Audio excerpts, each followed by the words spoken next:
কিরে বন্ধু কি অবস্থা রে? এই রিপন কাকা তো আছে। কিরে রিপন কাকা কি অবস্থা? আলহামদুলিল্লাহ ভালো।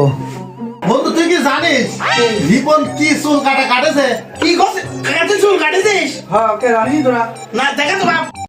এলাকার জামাই? আমাদের বাড়ির জামাই। তোমরা এলাকার জামাই? তোমাদের এলাকার জামাই? সারা জীবন দেখেছি জামাইরা শুধু শ্বশুর বাড়ির থেকে টাকা নেয়।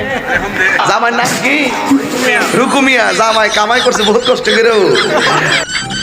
দোস্ত কোন যাচ্ছ তুই ধরে নিয়ে? শোন তোর যে বিদায় নিলাম আমার জীবন তোরা যেটুকু আমি ভুল করে থাকলি তোরা মাফ করে দিস বাপ। তোরা মাফ করে দিস। কারণটা কি? মাফ করে দিস বাপ। কারণটা কি? বাপ তোর যে কাটিং বাপ আমি যদি মরেও যাই কেস করবে লাভিতে। আমি চলে গেলাম ওর যে এত সালমান শাহ কাটিং দিয়েছে আমি আমার জীবন আমি শেষ করে লাগতো একজনের জীবন।